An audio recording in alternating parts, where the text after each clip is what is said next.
Halo selamat pagi pemirsa, kami hadir kembali dalam iNews Pagi melengkapi informasi Anda pagi hari ini. Dan selain 3 berita utama tadi, kami juga telah menyiapkan sejumlah informasi menarik lainnya untuk Anda. Bersama saya Brian Atenaya. Dan saya Aya Nufus, pemirsa inilah iNews Pagi selengkapnya.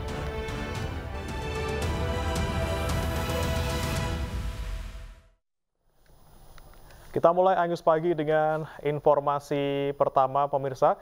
Ini terkait dengan pabrik kimia yang meledak.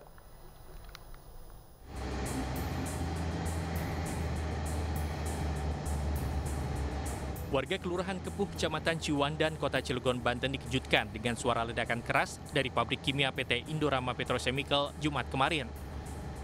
Kerasnya ledakan membuat asap putih menutupi area pabrik tersebut. Bahkan lempengan yang diduga berasal dari ledakan pabrik terlempar hingga 1 km dan menimpa atap bagian dapur milik warga. Kejadian ini membuat warga panik. Awalnya warga hanya menduga terjadi ledakan saja. Namun salah seorang warga mengaku ada benda jatuh usai ledakan tersebut. Benda berupa lempengan mirip tembaga itu merusak atap bagian dapur yang terbuat dari asbes dan triplek. Hingga saat ini pihak perusahaan belum bersedia dikonfirmasi dan pihak kepolisian juga belum menjelaskan penyebab terjadinya ledakan keras di pabrik kimia tersebut. Sejauh ini belum ada laporan dampak bahaya kimia yang ditimbulkan. Namun warga mengaku khawatir dampak yang ditimbulkan dari kejadian tersebut. Di pagi ada satu kejadian di mana rumah Pak Rasya Kamal ini, Pak Sia panggilnya ini tertimpa benda. Itulah yang tertimpa benda di lokasi ini dan jatuh ke sini sampai dengan pecah ini kondisinya. Dan benda itu disinyalir berasal dari salah satu industri yang ada di sini, yang mungkin sedang berproduksi atau bagaimana saya nggak tahu karena adanya di dalam industri. Dan memang ini produksi dari Indorama ya. Insiden ini merupakan kejadian yang kedua kalinya. Warga berharap adanya pengawasan dan penelitian dampak dari letusan. Dari Cilegon, Banten, Iskandar Nasution, iNews melaporkan. Pemirsa, kebakaran melanda area Pos Lantas Grogol, Kabupaten Sukoharjo, Jawa Tengah pada Sabtu sore. Ratusan barang bukti kendaraan roda 2 hangus terbakar. Kebakaran di utara Pasar Grogol, Sukoharjo. Asap tebal muncul dari Pos Lantas Grogol, Polres Sukoharjo, Jawa Tengah, Sabtu sore. Kebakaran terjadi di halaman pos dan melahap ratusan sepeda motor yang terparkir di sana. Kendaraan-kendaraan terbakar merupakan barang bukti kecelakaan yang akan dimusnahkan. 3 mobil damkar dikerahkan. Api diduga berasal dari bak sampah di sekitar lokasi. Di samping Pos Lantas Grogol, Gedung Tua, di samping Pos Lantas Grogol, titik api berasal dari tumpukan sampah atau bak sampah, menurut dari saksi AH. Tidak ada korban dalam peristiwa ini. Kendaraan yang terbakar masih diselidiki Polres Sukoharjo. Dari Sukoharjo, Jawa Tengah, Septiantoro, iNews melaporkan. 2 penjamret dihakimi warga hingga babak belur setelah menarik paksa gelang emas yang dipakai seorang perempuan di Makassar, Sulawesi Selatan. Sebelum dihakimi massa, pelaku sempat kabur dengan sepeda motor, namun menabrak sebuah mobil warga hingga terjatuh.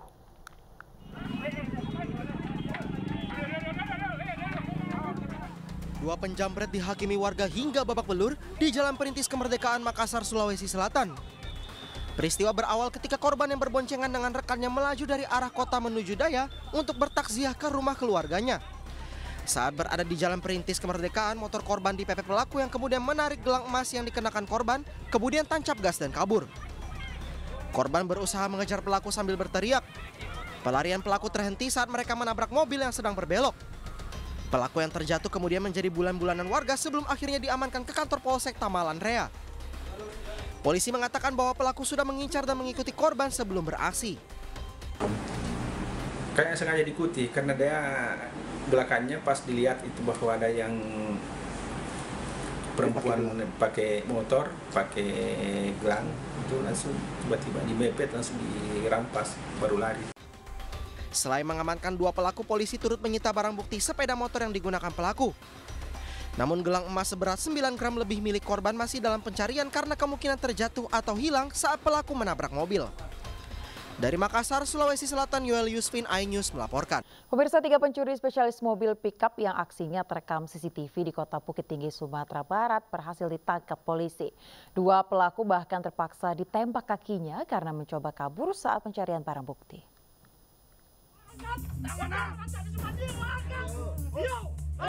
Berbekal rekaman CCTV saat komplotan pencuri spesialis mobil pickup ini beraksi, polisi berhasil menangkap komplotan ini. Pelaku tidak berkutik saat dicokok polisi di jembatan Ngarai Sianok Taruko, Agam, Sumatera Barat. Kepada polisi, pelaku mengaku telah mencuri 2 unit mobil pickup. Setelah ditangkap, pelaku langsung dibawa untuk menunjukkan tempat persembunyian 1 pelaku lainnya. 1 pelaku lagi berhasil ditangkap di bengkel mobil kawasan Bandung Hampu. 2 dari 3 pelaku terpaksa ditembak kakinya karena mencoba melawan dan kabur saat pencarian barang bukti. Saat ini kami melakukan pengembangan terhadap barang bukti 1 unit mobil pickup lainnya yang masih kami buru untuk dilakukan pengejaran untuk kami sita. Saudara AG merupakan residivis curanmor yang baru 3 bulan keluar dari lapas Nusa Kambangan dan sudah melakukan pencurian di 2 TKP di area wilayah hukum Polresta Bukit Tinggi. 2 aksi komplotan ini terekam CCTV, yaitu di parkiran Masjid Agung Pasar Bawah dan di pinggir jalan Perumahan Jangkak, Kelurahan Campago Ipu, Kota Bukit Tinggi. Polisi menyita barang bukti 1 unit mobil pickup dan kunci letter T yang digunakan pelaku untuk membuka dan menyalakan paksa mesin mobil. Sementara 1 unit mobil lagi masih diburu petugas. Dari Bukit Tinggi, Sumatera Barat, Wahyu Sikumbang, iNews melaporkan. Informasi lainnya pemirsa, jelang batas waktu tuntutan KKB, Panglima TNI menegaskan tidak ada batas waktu penyelamatan. Permintaan KKB pun akan dipenuhi kecuali memberikan kemerdekaan Papua dan senjata.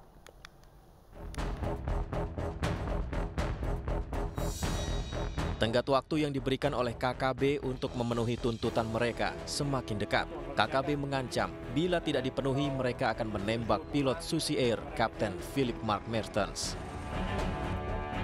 Di tengah ancaman penembakan, Panglima TNI kembali tegaskan tidak ada batas waktu penyelamatan. Proses negosiasi pun terus dijalankan untuk menyelamatkan pilot Susi Air. Dalam proses negosiasi, permintaan KKB akan dipenuhi kecuali memberikan kemerdekaan Papua dan senjata. Kami sudah dari pemerintah sudah memberikan tawaran-tawaran kepada dia, sekarang tinggal dia memilih. Tetapi kalau minta merdeka, saya bilang itu hal yang tidak mungkin. Sebelumnya KKB pimpinan Egyanus Kogoya mengirim ancaman yang disampaikan oleh pilot Susi Air pada Jumat 27 Mei 2023. KKB mengancam akan menembak Kapten Phillips bila tuntutan mereka tidak dipenuhi dalam waktu 2 bulan. Pilot Susi Air Kapten Philip Mark Mertens disandera KKB pimpinan Egyanus Kogoya sejak 7 Februari lalu. Selain menyandera pilot, KKB juga membakar pesawat Susi Air yang dipiloti Philip. Rangkaian operasi penyelamatan telah dilaksanakan, namun hingga kini belum membuahkan hasil. Dari Jayapura, Papua, Freddy Nuboba, iNews melaporkan. Lepas dari pengawasan orang tua, bocah 3 tahun tewas terseret arus saat berwisata di Sungai Baliase, Luwu Utara, Sulawesi Selatan. Jenazah korban ditemukan 300 meter dari titik korban dinyatakan hilang.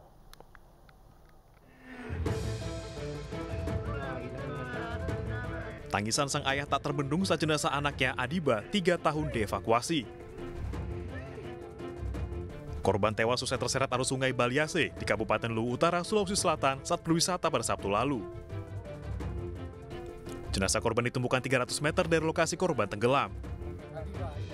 Sebelumnya korban yang sedang bermain air tiba-tiba menghilang saat lepas dari pengawasan ibunya.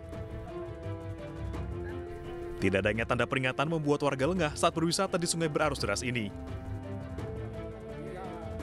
Kalau perlu ada peringatan-peringatan dini atau semacam papan-papan peringatan yang dipasang di sepanjang sungai dan kemudian tidak henti-hentinya mungkin melalui kepala desa untuk menghimbau warga kita untuk waspada untuk tidak melakukan rekreasi di Sungai Baliase. Jenazah korban kemudian dibawa ke rumah duka untuk dimakamkan. Dari Luwu Utara, Sulawesi Selatan, Nasruddin Rubak, iNews melaporkan. Diduga dianiaya oleh oknum petugas lapas, seorang warga binaan meninggal dunia di Lapas Nunukan. Namun pihak lapas membantah bahwa korban meninggal karena penyakit ginjal yang dideritanya.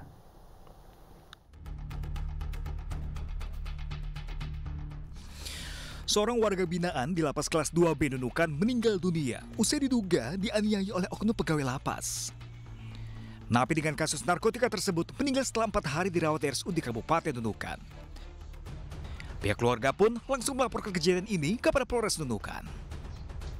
Penganiayaan masalah keluarga saya dipukul di lapas sampai meninggal di rumah sakit. Kejadiannya tadi dikasih tahu sama istrinya yang telepon dari rumah sakit. Meninggal di mana ke anunya apa sampai di mana keadilannya. Mungkin lebih meminta walaupun pengusutan kali ya. Iya. Saya mau itulah laporan bagaimana perkembangannya di polisi sampai mau buat laporan ini. Namun pihak lapas membantah bahwa korban meninggal karena penyakit ginjal yang dideritanya. Dengan keluhan penyakit gagal ginjal ya, dokter harus dicuci darah. Ya. Nah saat itu karena cuci darah ini perlu persetujuan dari keluarga ya, kami tunggu keluarganya.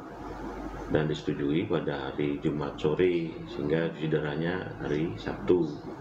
Nah kemudian untuk mau cuci darah ini keburu kritis, yang bersangkutan keburu kritis dimasukkan ke ICU dan beberapa saat dinyatakan meninggal. Kepolisian tetap melanjutkan penyelidikan dengan memeriksa saksi dan rekaman CCTV. Dalam kasus ini, polisi pun membuka kemungkinan adanya tersangka. Dari Nunukan, Kalimantan Utara, Usman Codang, iNews melaporkan. Salah injak pedal di tikungan sebuah mobil terjun ke parit dalam 3 meter di Cikupa, Kabupaten Tangerang. Meski mobil rusak, wanita pengemudi dan anaknya selamat.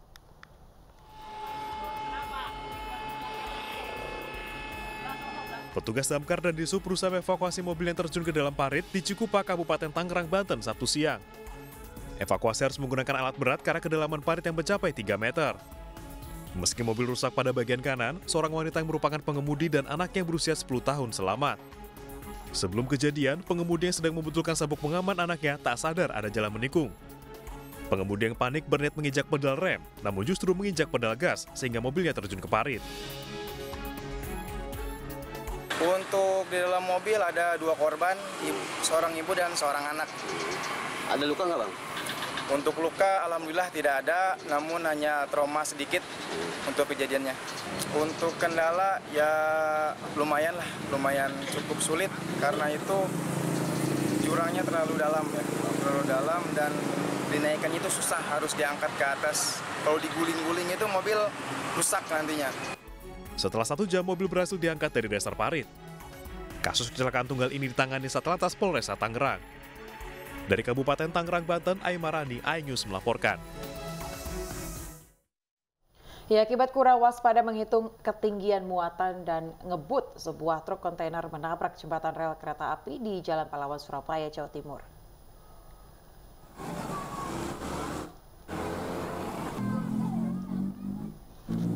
Akibat menabrak jembatan rel kereta api, kontainer truk nyaris terjatuh karena bergeser dan lepas dari pengaitnya. Selain itu, besi cor jembatan juga putus. Untuk mengevakuasi truk, petugas mengerahkan forklift dan ban truk dikempesi. Dalam kejadian ini, sebuah minibus mengalami kerusakan akibat tertimpa reruntuhan tembok jembatan. Tidak ada korban jiwa, namun sempat membuat kemacetan panjang menuju arah Pelabuhan Tanjung Perak, Surabaya.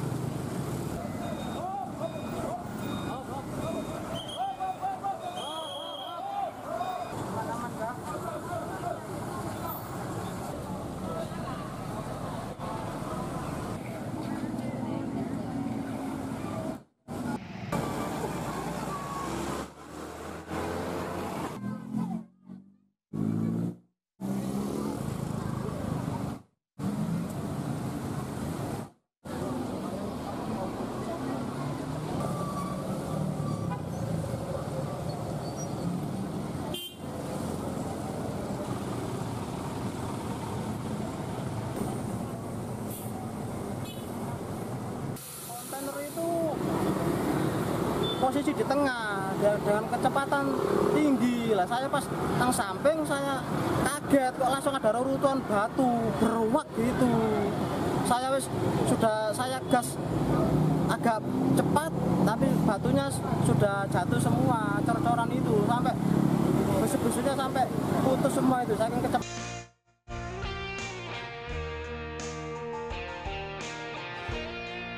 Inilah Zulfikar Asmiragani. Di sela-sela tugasnya sebagai anggota Polri dengan pangkat komisaris besar, Zulfikar menyempatkan diri menyalurkan bakatnya yang membanggakan dan patut diacungi jempol. Zulfikar memiliki bakat seni musik dan menciptakan lagu serta mengaransemennya. Di pantai Pelabuhan Ratu ini, Zulfikar bersama anggota Babin Kamtipnas Polsek Cisolok sedang membuat video klip lagu ciptaannya sendiri berjudul Bayangkara Pejuang Negara. Judulnya kebetulan Bayangkara Pejuang Negara. Tentu lagu ini syarat dengan pesan-pesan Harkamtipmas, kemudian himbauan untuk anggota Polri agar ikhlas berjuang menegakkan keamanan dan ketertiban. Lagu Bayangkara Pejuang Negara dipersembahkannya untuk memperingati hari ulang tahun Bayangkara ke-77 yang berisikan pesan untuk seluruh anggota Polri dimanapun bertugas. Saya menciptakan lagu ini sebenarnya saya mempunyai harapan, punya keinginan agar anggota Polri yang bertugas di lapangan ini lebih bersemangat untuk meningkatkan kemampuan dalam bidang tugasnya, kemudian berlatih dan meningkatkan profesionalitasnya supaya pelaksanaan tugas-tugas yang diberikan oleh negara dapat dilaksanakan dengan baik dan anggota Polri menjadi institusi yang dicintai oleh masyarakat. Luar biasa Pak, kalau Pak Jo selain beliau sebagai anggota Polri, itu komandan kami ya, beliau juga berkiprah di dunia musik. Ya luar biasa lah, itu patut jadi contoh buat kita semua, terutama rekan dari kepolisian. Bakat dan talenta yang dimiliki perwira menengah di Mabes Polri ini juga telah menghasilkan berbagai karya lagu. Salah satunya adalah lagu berjudul Cintaku di Pintu Ka'bah, sebuah lagu semi-religi dengan genre pop yang dapat dinikmati masyarakat.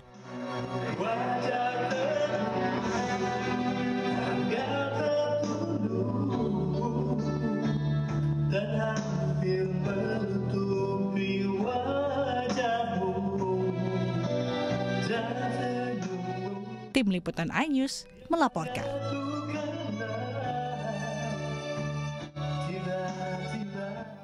Pemirsa, puncak perayaan Hari Bayangkara ke-77 hari ini digelar di Stadion Utama Gelora Bung Karno pada kemarin maksud kami, dan Stadion GBK dipilih sebagai lokasi acara untuk mendekatkan Polri dengan masyarakat. Presiden Joko Widodo bertindak sebagai inspektur upacara. Berbeda dengan biasanya, pemeriksaan pasukan dilakukan Presiden dengan berjalan kaki. Padahal biasanya pemeriksaan pasukan dilakukan dengan menggunakan mobil dinas. Acara ini juga dihadiri oleh Wakil Presiden Ma'ruf Amin dan sejumlah Menteri Kabinet Indonesia Maju. Pemilihan Stadion GBK bukan tanpa alasan. Stadion GBK dipilih sebagai lokasi acara untuk mendekatkan Polri dengan masyarakat.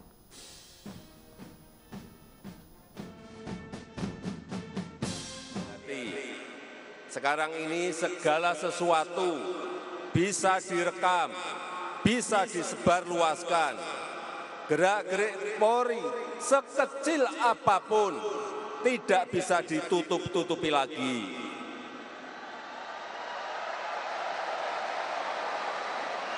Sehingga kepercayaan pada Polri akan selalu diuji. Seberapa tinggi tingkat kepercayaan rakyat, seberapa tinggi kepuasan rakyat, itu menjadi hal yang penting. Dan saya senang kepercayaan rakyat terhadap Polri sudah naik dari 60% menjadi di atas 70%.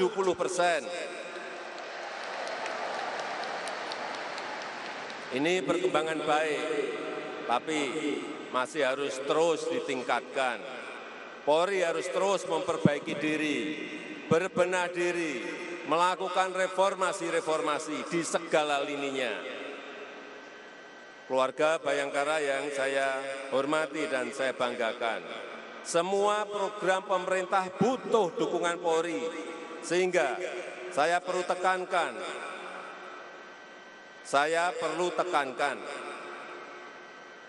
kewenangan Polri itu besar, kekuatan Polri itu juga besar. Ini harus digunakan secara benar, jangan ada yang disalahgunakan, jangan ada lagi persepsi hanya tajam ke bawah tapi tumpul ke atas.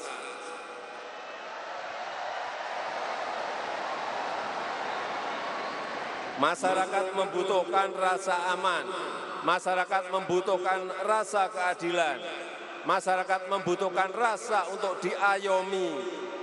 Saya minta Polri. Sebagai tantangan tersebut berhasil dilalui melalui kerjasama dan sinergitas yang kuat. Untuk itu Polri terus meningkatkan sinergitas bersama TNI dan seluruh elemen bangsa. Kami menyadari sinergi ini harus dilandasi kepercayaan publik kepada Polri. Pengalaman kami setahun ini sangat berarti. Berbagai permasalahan telah terjadi, membawa kami pada fase transformasi. Soliditas kami diuji untuk satukan visi dan persepsi, untuk saling menjaga, saling mengingatkan demi kebaikan. Satu hal yang pasti, kami terus berbenah diri demi mewujudkan Polri presisi. Polri terus berkomitmen untuk selalu mendengarkan kritik, saran, aspirasi, dan masukan masyarakat. Sebagai organisasi terbuka dan modern, Polri telah membulatkan tekad untuk terus berbenah, siap melakukan koreksi untuk menjadi lebih baik dalam memberikan pelayanan bagi masyarakat, bangsa, dan negara. Polri terus mengembangkan platform pengaduan digital dan merespon setiap keluhan masyarakat. Secara proaktif, kami sepakat untuk menjaga marwah institusi dan anggota yang sudah baik terhadap seluruh pelanggaran dan penyimpangan akan langsung dilakukan tindakan tegas. Memaknai HUT ke-77 Polri, polisi di Tanah Toraja, Sulawesi Selatan membuat robot unik dari knalpot motor. Robot knalpot dengan tinggi 3 meter lebih ini terbuat dari knalpot sitaan Satlantas Polres Tanah Toraja.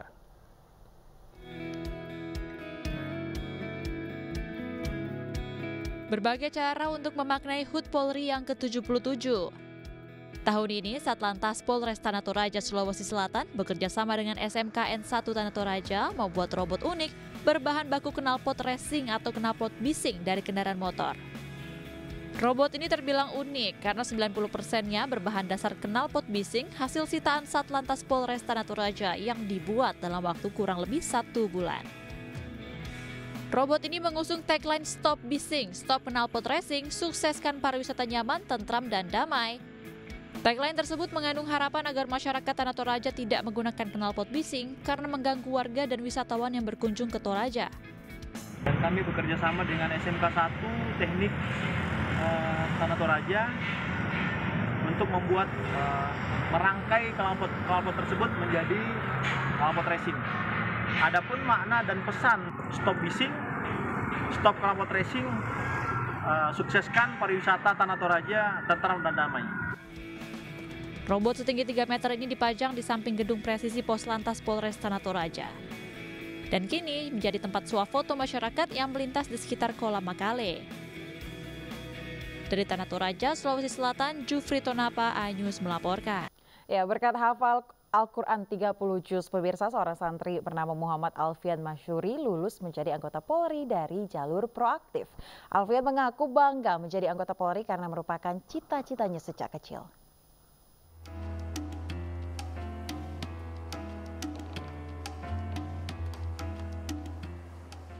Inilah Bribda Muhammad Alfian Masyuri, anggota kepolisian yang bertugas di Polda Jawa Timur. Menjadi anggota Polri menjadi kebanggaan tersendiri. Itulah yang dirasakan Bribda Alfian yang merupakan santri dari Pondok Pesantren Nurut Taqwa di Bondowoso, Jawa Timur. Berkat hafal Al-Quran 30 juz, Alfian menjadi anggota Polri melalui jalur Bintara Proaktif Prestasi. Kendati melalui jalur prestasi, Alfian mengaku tetap mengikuti latihan fisik seperti lari, renang, dan latihan lainnya. Alfian juga mendapat tugas khusus oleh atasannya untuk mengajar anggota Polri lainnya membaca Al-Quran dan mengaji. Dapat informasi dari guru saya, dari pengasuh pondok pesantren, bahwa tahun sekarang ada pengangkatan tes-tesan masuk kepolisian. Nah, emang saya dari kecil punya niat, punya cita-cita lah lebih baik untuk menjadi anggota Polri. Sementara itu, dalam meningkatkan sumber daya manusia, Polda Jawa Timur melakukan rekrutmen bintara proaktif yang lebih mengedepankan sosialisasi, yakni datang di tempat yang banyak memiliki potensi. Di mana Bintara Rekpro itu adalah kita lebih banyak mengedepankan sosialisasi ataupun datang ke tempat-tempat di mana tempat-tempat itu yang mempunyai potensi ataupun dinilai lebih dari sisi agama, dari sisi aspek prestasi olahraga, dan ada beberapa parameter lagi yang bisa mendapatkan SDM-SDM unggul yang ada di wilayah Jawa Timur. Menjadi anggota Polri tak melupakan Alfian untuk tetap menghafal Al-Quran. Ia menjaga hafalan dengan mewajibkan membaca 1 hingga 2 juz sepulang bertugas. Dari Surabaya, Jawa Timur, Rahmat Ilyasan, iNews melaporkan. Informasi lainnya, pemirsa, desakan pembubaran Pondok Pesantren Al Zaitun di Indramayu, Jawa Barat terus berdatangan. Di sisi lain, pemerintah memastikan hak-hak para santri tetap terpenuhi di tengah evaluasi kurikulum dan proses hukum Ponpes tersebut.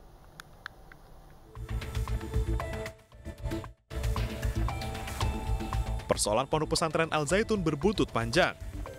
Pernyataan-pernyataan kontroversial pimpinan Al Zaitun, Panji Gumilang, terus mengundang reaksi. Desakan pembubaran terus berdatangan, termasuk dari MUI Jawa Barat. MUI Jawa Barat mendesak pemerintah bertindak konkret atas pelanggaran dilakukan Ponpes Al Zaitun. Rekomendasi kita, pemerintah supaya segera menangani ya secara konkret apapun yang terjadi pelanggaran di Al Zaitun itu, baik yang menyangkut pemahaman agama maupun yang menyangkut tindak pidana, kan gitu. Termasuk administrasi penyelenggaraan sistem pendidikan. Bisa direkomendasikan fraksi pendukung mungkin? Iya, betul seperti itu. Iya. Sementara itu, Panji Gumilang menilai desakan pembubaran pesantren Al Zaitun tidak masuk akal karena Ponpes memiliki kualitas pendidikan yang baik dan mendapatkan akreditasi A. Terus mau membubarkan, masa bangsa Indonesia punya karya swasta, akreditasinya A unggul, disuruh membubarkan, ya buat lagi lah itu, jangan dibubarkan. Kalau ingin, buat lagi. Di sisi lain, pemerintah akan melakukan evaluasi terhadap kurikulum Ponpes Al Zaitun dan memproses dugaan pidana hukum yang dilakukan pimpinannya.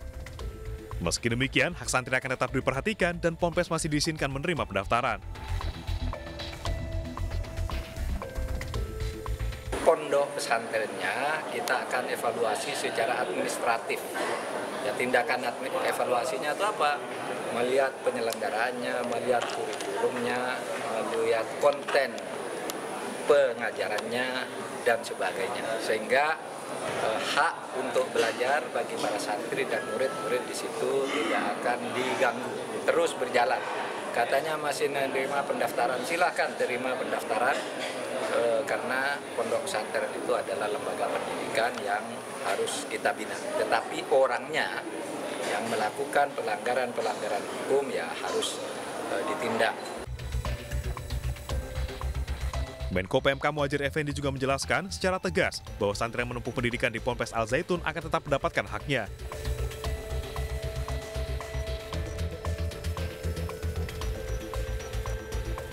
Berbagai kontroversi di Ponpes Al Zaitun menjadi sorotan. Mulai dari saf sholat yang bercampur antara laki-laki dan perempuan, hingga pernyataan pimpinannya mengenai kitab suci Al-Quran yang menurutnya merupakan kalam Nabi Muhammad.